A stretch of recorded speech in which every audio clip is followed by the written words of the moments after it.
The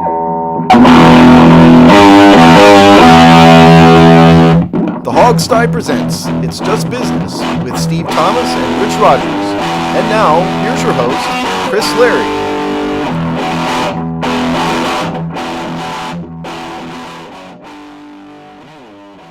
Hello and welcome to another episode of the Hogsty Network presents It's Just Business, the show where we look at the business and the media and the culture of sports through a business lens. Think of it as taking the sports page and ripping it across the rest of the newspaper sections, and that's what we're going to do tonight and every night with this show.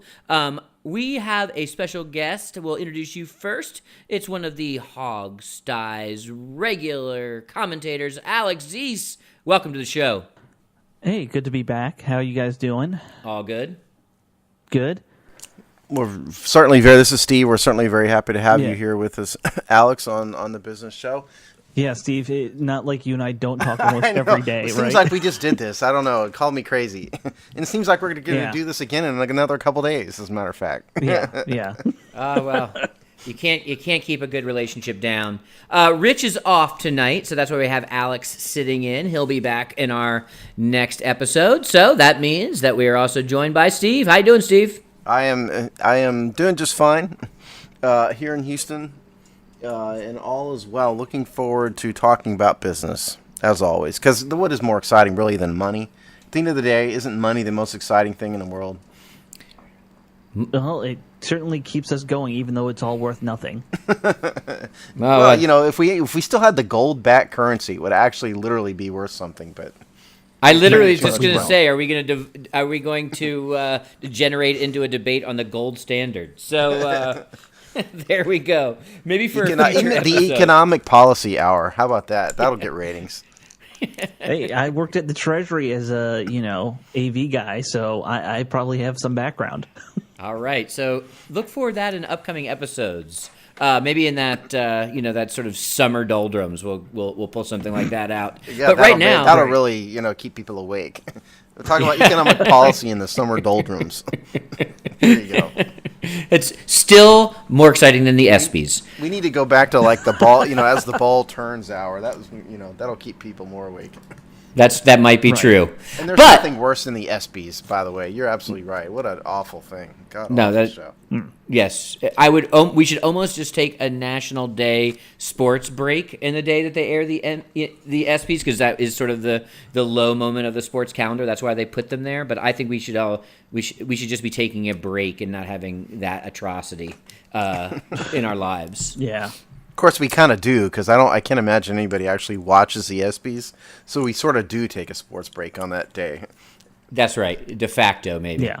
Or ESPN unsanctioned.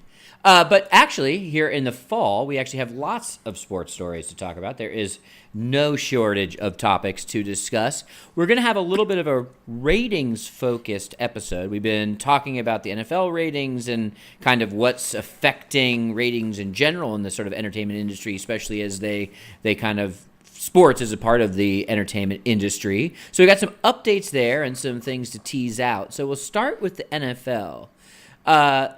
Actually pretty fascinating. I have some info here.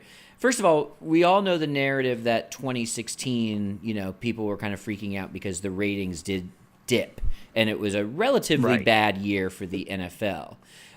This season started off pretty bad, and the first 2 weeks of the season saw 12 to 18% dips from the 2016 ratings to this year. And overall, we're riding about 10-11% decline, except that since week 3, the ratings have steadily risen each week of this current NFL season to where they've narrowed the gap to 7% down in total from 2016 to 2017. So they've actually brought it down over the last 3 or 4 weeks from about 12 to 13% to 7%. And there's actually some positive news in the league's marquee and primetime games. Dallas Green Bay was one of the highest rated NFL broadcasts, non-Super Bowl, non-playoffs, Sunday afternoon broadcast in some time. Last night's New York Giants Broncos thriller was actually up 21% over the equivalent Sunday Night Football game a year ago, which was actually a good overtime game between the Colts and the Texans. That's pretty interesting. And yesterday's Steelers-Kansas City 4 o'clock game was the highest rated 4 o'clock game of the season so far. It was up 7% to the equivalent game last year at this time. And it helped CBS ride to a primetime victory, giving 60 Minutes some of its highest ratings of the fall season and helping CBS's primetime lineup carry the night. And no afternoon game on Fox actually saw its animation Sunday night block go in a little bit of ratings doldrums without an NFL lead-in. So I mean, like the common narrative to that is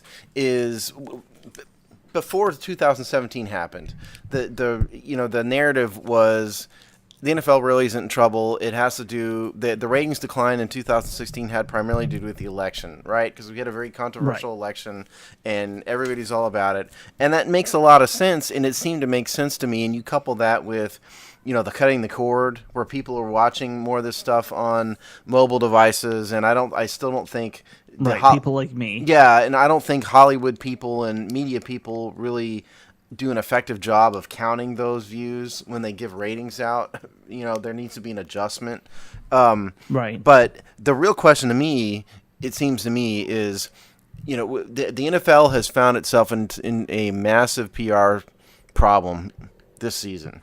And we can get into the what's and wheres of it, maybe on another show. But the bottom line is this anthem protest, anthem controversy has stirred up all sorts of feelings on every possible side of the issue.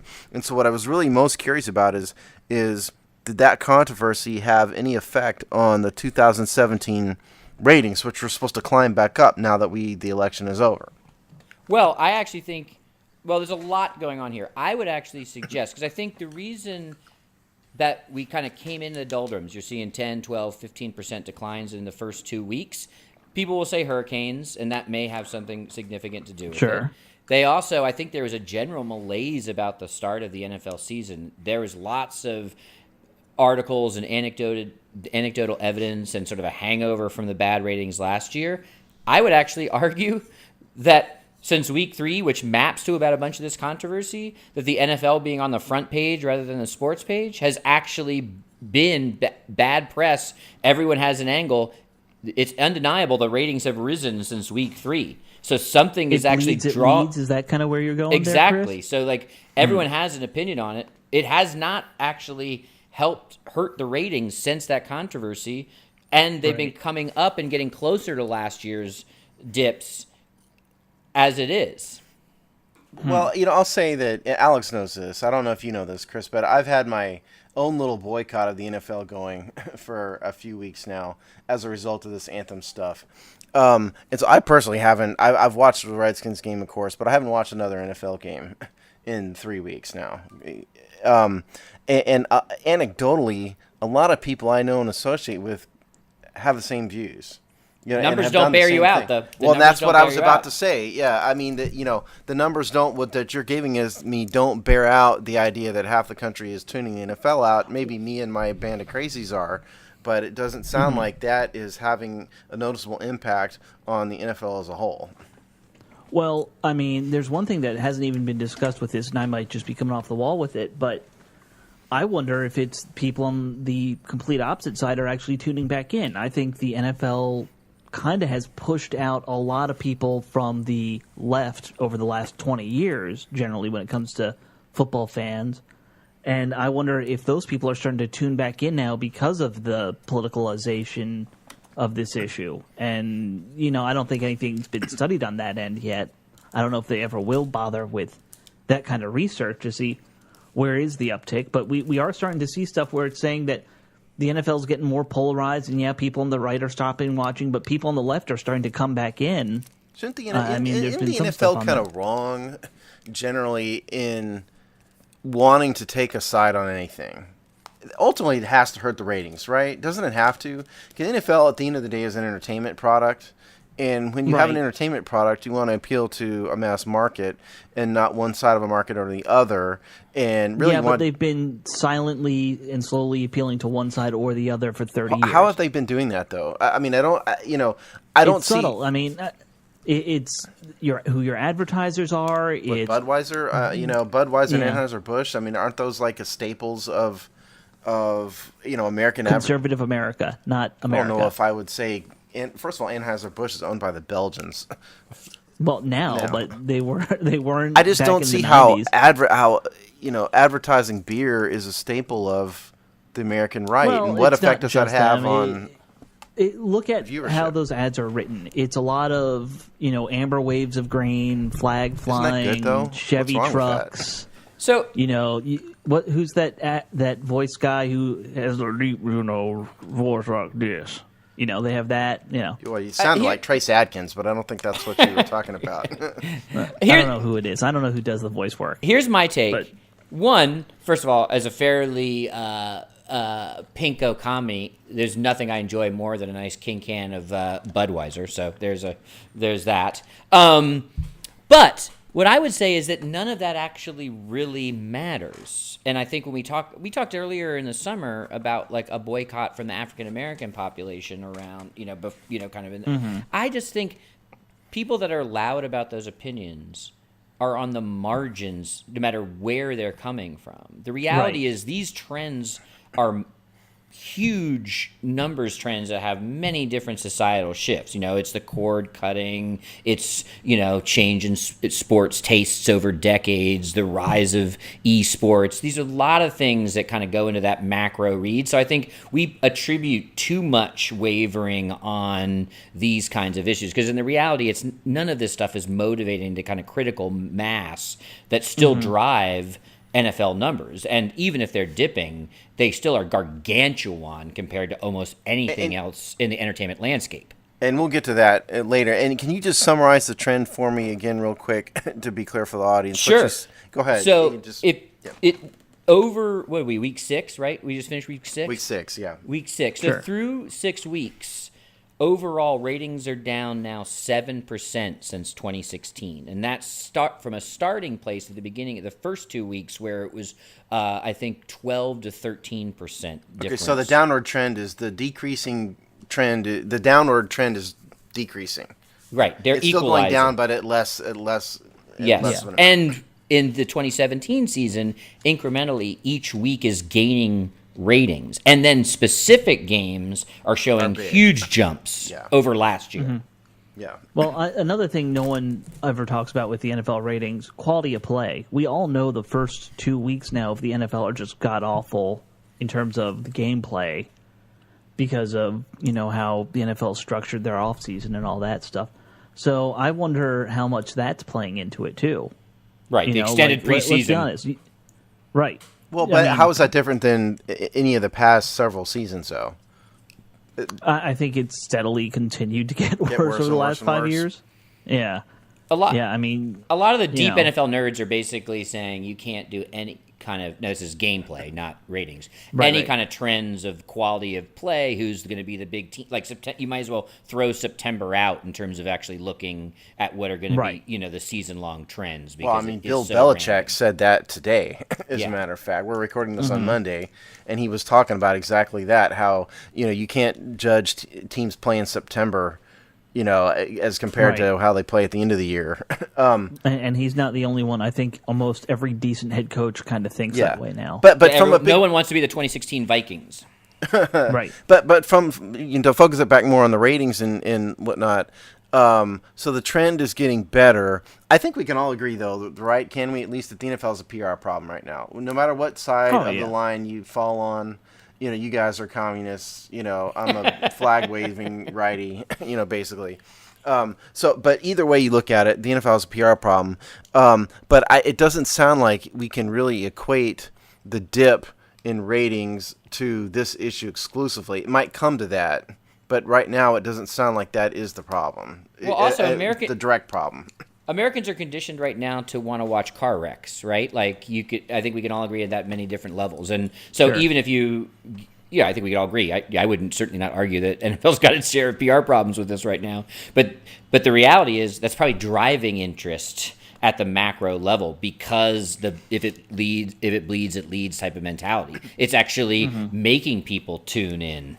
Well, I think you have a good point because I don't think these networks were televising the national anthem because they just wanted they had a social justice interest in it. They were televising it because of the car wreck aspect, because there were breathless reports on what players were kneeling and what players were holding their hands and what players were not, and all that was really doing was driving traffic. Oh yeah, I found a spreadsheet online just randomly searching the other day of every player and everything they've done during the anthem. You know, there are people who are obsessing about it on political blogs. Yeah, I mean, I don't like it at all, but I'm not going to obsess that much over it. But it sounds like if the NFL can solve the problem, solve it however you want, pick a solution. That's not what we're talking about here today. I think it sounds like a small issue that ultimately will go away based on what the ratings based on what you're telling me. But if they let it fester, yeah, then maybe it'll have an effect long term. I think you're right about that one issue, but to me, the NFL's PR problems have been long and going on before this. I mean, you basically go back to the Roger Goodell's beginning, and the NFL's had a PR problem. It's. I honestly don't know why the public has such an abiding hatred of Roger Goodell. I mean, except for the Tom Brady thing. I mean, I get that the Patriots fans don't like him, but I don't really get why fans don't like him. Okay, but you don't just have that. You have the whole, a player strike situation going on, and that was right around when Goodell started. It wasn't a strike. You're talking about the 2011 CBA? That was a lockout. Yeah, that wasn't a strike. Yeah, a lockout. Okay. You have a lockout. That's not good press. You have the whole concussion CTE issue that's ongoing constantly for the past 4 years now. See, I think we've talked about this on the show before. I mean, my opinion of the CTE thing is that I don't think the public cares.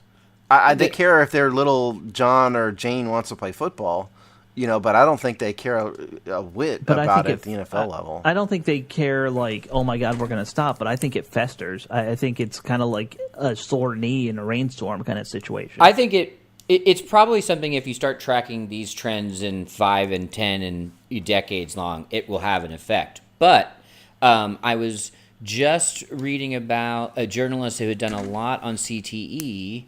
And this is actually longer than 4 years, right? Like some of this stuff goes back, the lawsuit stuff. So let's just call it a 10-year window. So CTEs were becoming a huge story during the time, front page news story, during the time that NFL was throwing up some of its biggest ratings of all time. And ratings that they still have to live up to today, even with a changing media landscape, which is part of the problem. So it's actually super fascinating that, personally, it bothers me. Like it's actually the one thing that makes me stop in my tracks. But really, the data, I would agree with you, Steve, though, generally that people don't really care, and the data would suggest that probably in the history of the NFL, its highest ratings were going to be while that story was breaking and new. I mean, even now that I know about it, and we know that CTE is a real thing, it doesn't make me stop watching it at all, because in my view, these players are making a choice, and if you want to play, I'm going to watch it. It's not my problem. It doesn't make me stop watching it, but when I see a guy lying on the field for 5 minutes completely unconscious, like Monte Nicholson, we kind of thought yesterday. It goes through my head every time. Yeah, but just to me, it's an assumption of risk thing. That's not my problem. It's their problem. It's not in any way going to make me stop watching. The politicalization of the NFL will make me stop watching. I just don't want to hear it. I'd rather the NFL be strictly an entertainment. The NFL's, now we have this show and the website, and it's become more of a business for us now. But I mean, when I started with the NFL, it was an escape on Sunday afternoon. I really don't want to hear about anybody's cause at all. I just want to see them play football, and that's it.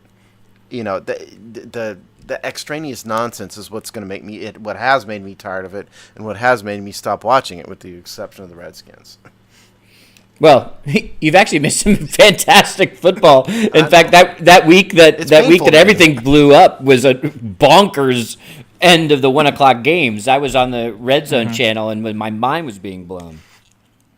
Yeah, I mean, I realize that, and I'm not going to last forever. My protest will end, believe me. But the point is, I think if you want to look at why the ratings have dipped, number one, It's just the cutting of the cord, and there's more choices. I think that's the number one thing. Yeah. Yeah, we have, I don't know how, we have hundreds of TV channels now, right? If anybody who has any sort of cable package has got literally hundreds of options, including sports we've never heard of. They're on all sorts of crazy networks, right?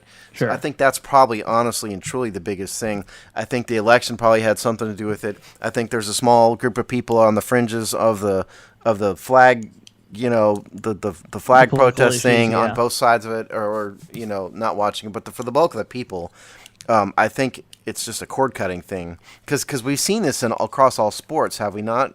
Oh, yeah. Well, not Chris? just sports. Yeah. I mean, the entertainment industry at large. And that's why I think that the things that show dips and trends they're not ever one thing. They're kind of large societal shifts. And the NFL is still one of the only things that you could even classify as monoculture in today's United States society. Right. So, and it still has a pretty firm grasp on that. It may be loosening, but you can't, maybe blockbuster Hollywood, but there are very few things that have a monoculture appeal. And what's interesting is the last piece of actual rating data that I'll call the Rich rule is he's often poo-pooed all of this and said, when the air gets cold and the season gets tenser and the playoffs are near, everyone will be back. And so last year there was a pretty remarkable, as soon as the election was over, so I don't have the exact week it was, but once whatever the election last year. It was like the first week of December was when you're talking about to say, right? Yeah, it went up 10%. Yeah. The ratings jumped 10% and then rode that towards the rest of the year. So it'll be also interesting to see what happens at that point in the season, which is always just better football, more stakes, etc. Yeah, sure. Less to do outside, and see what kind of similar jump it makes in that time. Well, am I wrong? And don't discount media markets that are in the playoff hunt at that point too. I think people forget about how much it matters if New York has a good team, if LA has a good team. Oh, well, yeah, listen. Well, first of all, I think there was a presidential election debate that was programmed against Monday Night Football last year. But you bring up a very good point, because think about baseball, and I know we're going to talk about baseball here today too. Major League Baseball right now has Los Angeles, New York, Houston, Chicago, all in the final four of the league championship series right now, and they've got to be just jumping for joy in the MLB league offices.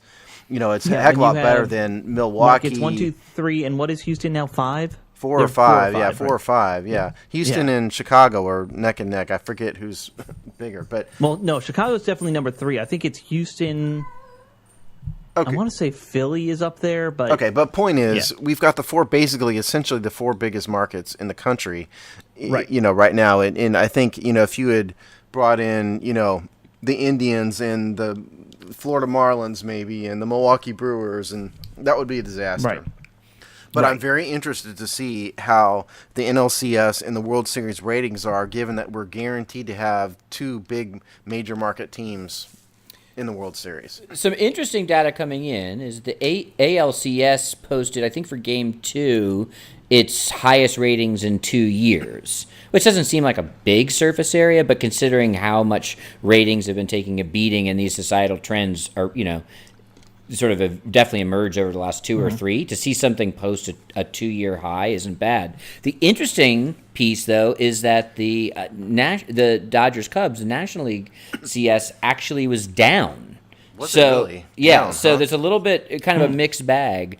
Now maybe you could have a little bit of Cubs hangover. It could be a little bit, but you have the LA market. You'd think that would be a major spike for them. You would think, and maybe it's just Yankees, pulling that up, and they haven't been really this deep in the playoffs in some time. So there's a little. Well, also bit of think about that there. Game 2 you were talking about was a tie game that went down to a walk-off. So that's going to hold an audience. Yeah, and there's been actually fabulous baseball. That's it. So talk about just the quality of the product has also been high so far. Pretty much the whole playoffs. I don't really want to talk about the Nationals too much. By the way, I googled it real quick. Houston's media market number 8. Number 8. Okay, Not- well, yeah. it's still a big market. I don't know how they get to Yes. that when it's the population of the Houston area is 4 or 5 in the It's all country. based. But, Yeah, it's all based off of regional population. yeah, but regardless, it's a major market by anybody's definition. And ESPN Sunday Night Baseball ratings in 2017 were also up season wide. And just So to give people clarification, though, on the actual numbers, if you're talking about, say, like I know the Yankees Twins wild card game had, I think, 5.5 million viewers. And now that is about half of what an NFL, like a major NFL game does. bad NFL Right. game. Yeah. Like NFL game is going to do, like 11, 12 million. Yeah. And so we're talking about a different scale here when it comes to Major League Baseball and the NFL. It's a completely different situation. And that is why when we talked about rights fees a couple months ago, the NFL has $1.9 billion contract. Major League Baseball is significantly less than that. The WNBA is like the change out of somebody's pocket. It's all these rights fees we talked about, all driven by ratings, because the ratings are how the networks make money, because advertisers will spend more on products that people watch, and because they sell more products when more people see their advertising. So it's all ultimately driven by the consumers. Right. Yeah, and that's still what I was saying about it. The NFL is still the only monoculture sport Right. in the sports landscape. NBA, maybe, especially with sort of cultural cachet and probably pop cultural stuff, is Probably the trends second. younger, probably. Yeah. And its long range view is probably a little bit more healthy. Like I but can tell you, my dad hasn't watched an NBA game in decades. right. It's Sure. just not his thing, and he likes sports, but it's just he doesn't relate to it. But so baseball here is celebrating fairly modest blips and fighting over anywhere from 3 to 6 million viewers, where the NFL is wetting their panties because they've got a slight dip in their ginormous ratings. I mean, just Right. looking at it from those two angles tells you the story. Yeah.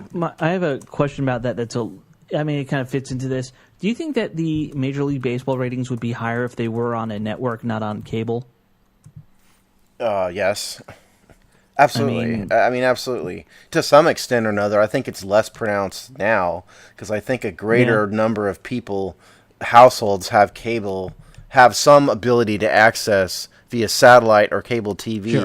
Sure. Like the National League playoffs have all been on TBS, right? Which is not a premium channel; it's a basic cable channel. No, it's a basic channel. On But everyone. what about Fox Sports 1? They're who are airing the American League. Yeah, it I has don't know. to have Is an Fox effect. Sports a premium on some places? It or depends no? on your local market Yeah. often. But Okay, yeah, because I know for me it's not, but you also have to remember the reason for that is because the major broadcast networks can't afford nor legitimize putting those games in their primetime lineup because of how They can't poor for the they'll World perform. Series. They can't for Yeah, the they can playoffs. for the World And even the Series. World Series is a little bit of They do it grudgingly to a yes, certain extent. Yeah. right. It's a Yeah. cultural thing. It's not Because fully if you think, money. I saw a stat, for example, last week the number one rated show on television, non-sports, was The Big Bang Theory, 14.4 million viewers. Okay, that's the NFL can beat by that. the way, if you want to be ashamed in America, there's a good reason. I've to. never seen that show, so I can't speak It's to it at all. awful. Is it?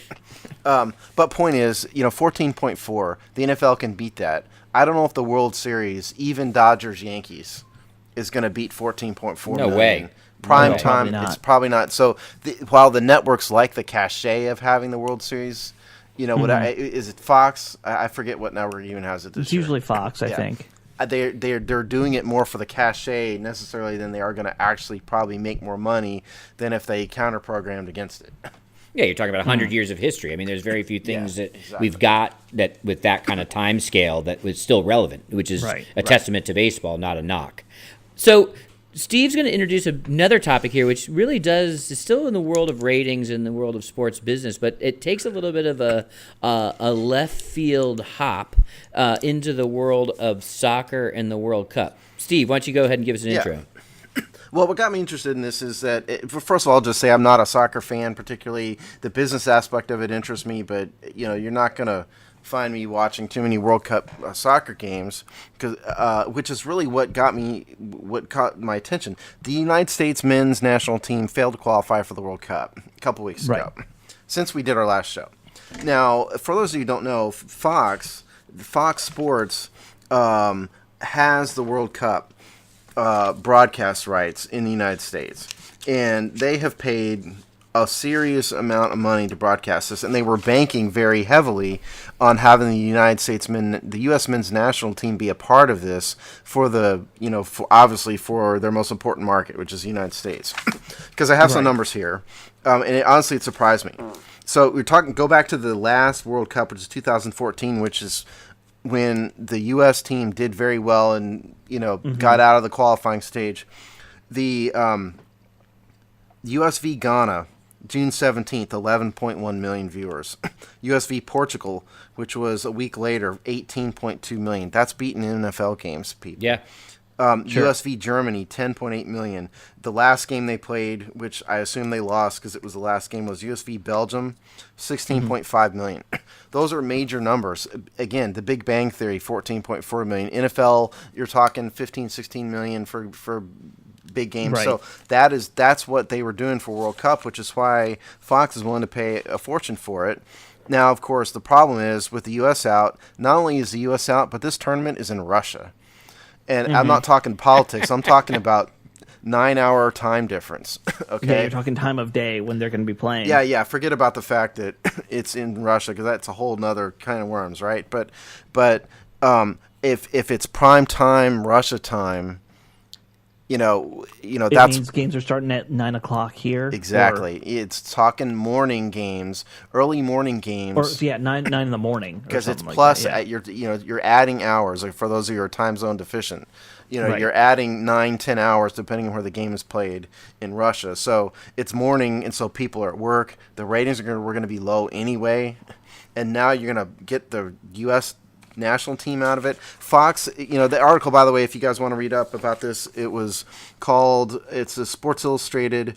With U.S. men's national team eliminated from World Cup, Fox must refocus coverage plan from the 11th of October in the SI's Tech and Media section. Yeah. And now the interesting part is, they have to have a marketing plan for their product now, and so the idea for Fox is they're going to market the Mexican national team, which makes some degree of sense. You're going to have a strong plan. contingent of Hispanic people in the United States who will be interested in that.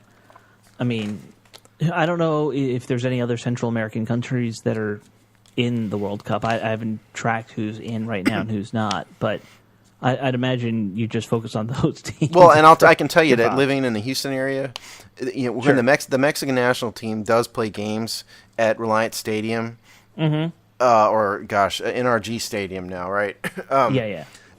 But those are big deals in the Houston area because it has a very strong Hispanic population and a very strong, in particular, Mexican population, and so that's their team.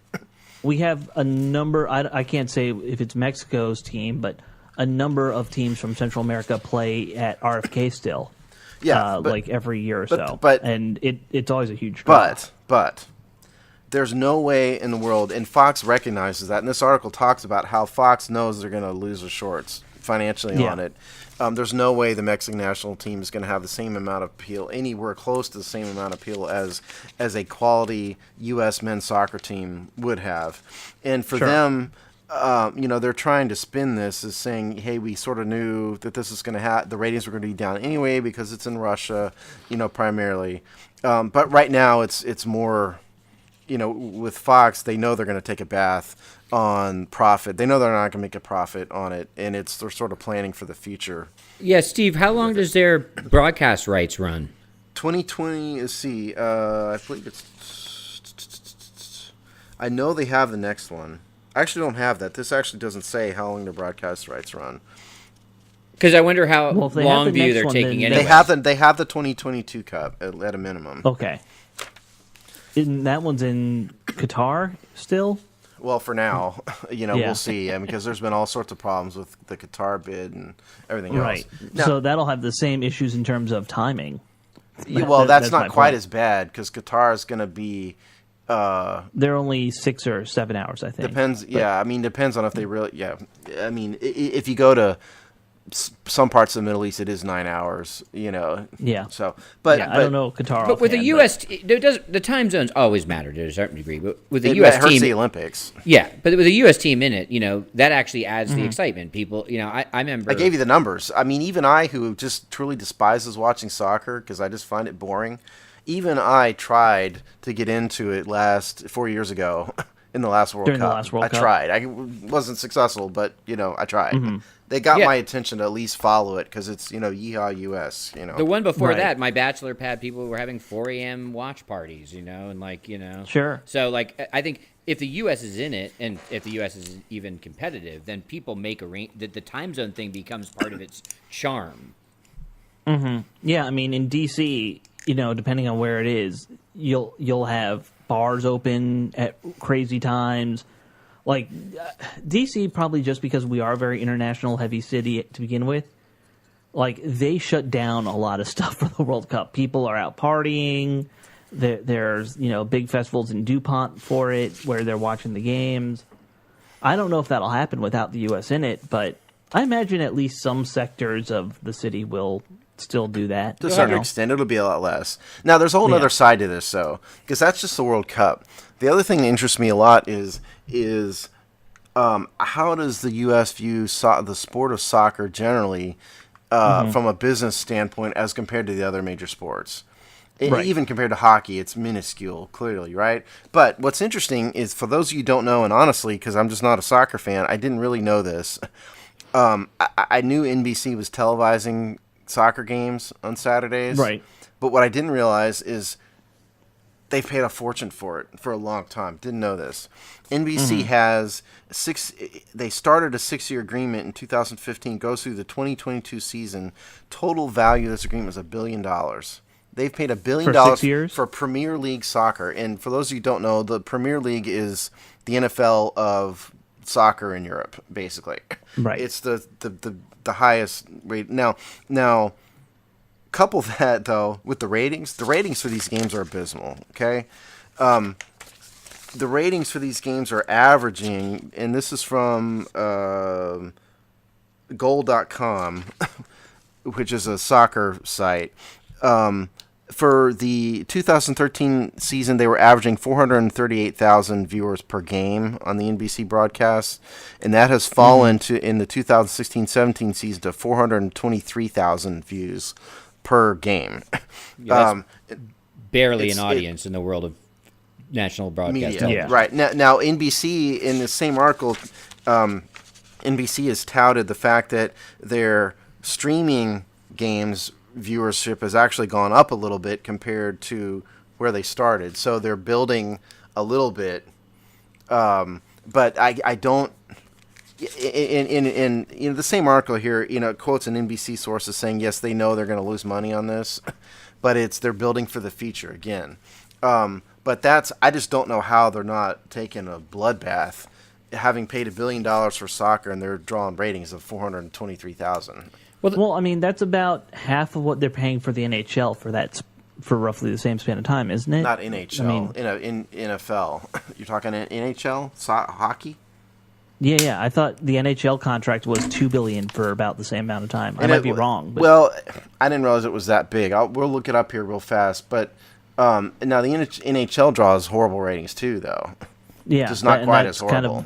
Although it's been on the like, it's been on the rise for NBC. It's actually a modest hit for NBC at this point. yeah. Especially when the first TV contract, the NHL paid them $0 coming out of the lockout. So yeah. Okay, the NHL contract was signed in 2011 was 10 years, $2 billion. Okay. Now that's 10 So- years though, and so Okay, you're talking 10 years, about not- yeah. So this Little- is $1 billion over 6. Now, for comparison's sake, the NFL contract, is about Yeah. $2 billion. Right. But that's also the NFL, which we know is the grand poobah of. But I guess I think what we can take from this, it seems to me, is the hope from the U.S. soccer community was that the success of the 2014 men's national team was going to build sort of an insurgency of interest in soccer in the U.S. NBC clearly banked on that by signing Right. Signing this deal in 2013-14, but they're losing their shorts on it, drawing those kind of ratings. Well, I think that But- the thing that the grand paradox of soccer and speculating on its current and future popularity is that in reality, soccer may be the most popular sport in America if you're 9. And so, so that paradox of, and that's held true I'm old. And that I don't know was if true when I that's was a true or kid. not. I know it's popular. I don't know if you can definitively say there's more kids playing soccer. Well, I don't every know kid that. plays soccer I'm saying- in suburban America. at some Anecdotally, point. yes. I just don't know if Yeah. that We if could go have look at the numbers. to back that up. But I'm actually pretty sure that they would. I don't say that number one, but It's very popular. It's very popular. So there's Yes. that always speculating on it. Can you ever flip that? Now we're talking about literally decades and decades of being unable to flip that interest into that level of popularity in the adult world and in the adult version of the game. But that I think is what continues to sort of elude and tickle. If you could make that market, I'd actually argue you're not ever going to be able to. And then that it's a massively popular as a youth sport in America. That does I not think necessarily we can translate show- into business. And it's not translating. You can show that by, how the NLS, Major League Soccer, positions itself in the sports marketplace. They're playing in 20,000 seat stadiums. They don't have a major national network contract. The championship game barely gets a mention on ESPN. The MLS championship game barely gets mentioned at all. The Premier League itself is much more popular in the United States, I would argue, than Major League Soccer. And Major League Soccer has all the American players that theoretically the people would relate to better than a bunch of Euros. Well, in America. we say that, but to me, I mean, it's as simple as who also follows AA baseball. That's Baseball what Major nerds. League Soccer is. Major Yeah. League Soccer is like a single A, AA version of the real thing. But I don't think we can discount the effect of the FIFA video game on the popularity Oh, of soccer sure. I with think kids. that's had a big impact on popularity, just like Madden had a big impact on football's popularity. Yeah, I mean, for those of you who are our age, you may not play anymore, but FIFA is, I don't have the numbers again, but it is one of the most popular video games on the Xbox and PlayStation platforms. Yep. And that drives a lot of interest in the youth market for soccer because the kids know, I couldn't name a single Euro soccer player at all. That wouldn't know them if they walked in my living room. But these kids No. know the teams, know the names, and it's all because of that FIFA game. And so I think soccer long-term is banking on perhaps that audience sticking with, at a minimum, the Premier League. And I do think it's fool's gold, but we'll see. I do too, but I think that's probably the plan. I mean, because this is, don't Yeah, forget, well- people, this has happened before. There was a whole nother Major League Soccer league in the 70s Yeah, that Pele. went bankrupt. Yeah. Right.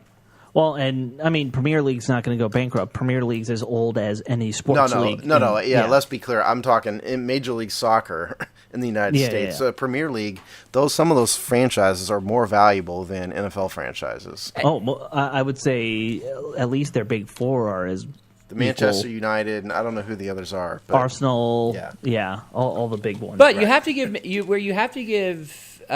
Major League Soccer a little bit of credit is it actually did some smart things. It built an audience. It set itself up as a niche sport in the United States. It didn't grow too fast. And if you look at entertainment industry at large and where some of these niche sports actually start to thrive is actually knowing its market and finding its place in the long tail. And that's what Right. MSL has done pretty well, knowing it's not ever going to dominate. It doesn't have to be part of the big four, but it's built a market. It understands future trends in terms of audience. And so it's actually interesting as a modest success story. Yeah, I agree. I mean, my only thought is I think the only way you'll ever see soccer really take off is if somehow a team from the Premier League ends up in the United States, and then all the homer American... that'll never happen ever. Yeah, of course you know. not. But just- I think that's the only way is something like that. To end happening. this, to end this talk, the ratings always tell the tale, and the bottom line is NBC paid $1 billion to televise games that are drawing less than 500,000 viewers each. When Yep. bad football games get 10 million, and Mm-hmm. baseball and quality baseball games get 5-6 million. That's Right. that's the market we're talking about here. an average basketball games get 2 million. Right. And And if you're drawing 420,000 on a network, primetime network show, you're getting canceled. And a spectacular failure of the men's team will reverberate for years and years. I mean, that is a colossal flame out that, it was just amazing. And I don't, probably pretty much shocked anyone involved, including everyone that's invested. Well, They haven't missed it since 1986. It's a whole nother question, but why can't the U.S. field a world power in soccer when we've got a population of 330 million? I mean, it's a whole nother question. Yeah, it is. It is bizarre.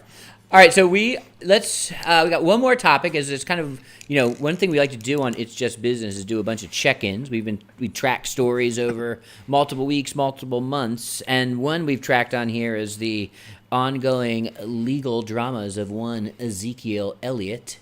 And so Steve's going to give us a quick update here, and again remind all listeners that this is the one subject, Dallas Cowboys, that I jettison all partiality on, and I hope, regardless of what happened, that he gets suspended for the next 12 years. So, Steve, give us an update. Yeah, let's hope. Yeah, okay. So, at last glance, Mr. Halfshirt had filed a lawsuit in federal court in Texas asking the court to essentially overturn the NFL's suspension.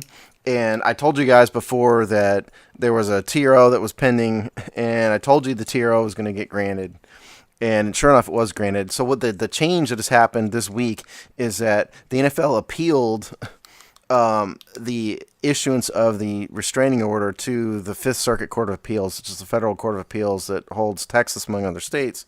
And the Fifth Circuit just this week, to make a long story short, basically overturned the trial court's injunction, which means Zeke will be suspended for the next 6 games. However, to add to the drama, just today, the NFLPA and Zeke Elliott put out that they are going to refile this very same lawsuit in federal court in New York, and basically ask for the same exact relief as they were asking for before. So stay tuned. But as we broadcast, Zeke is suspended, but that may change when we see what the federal court in New York does.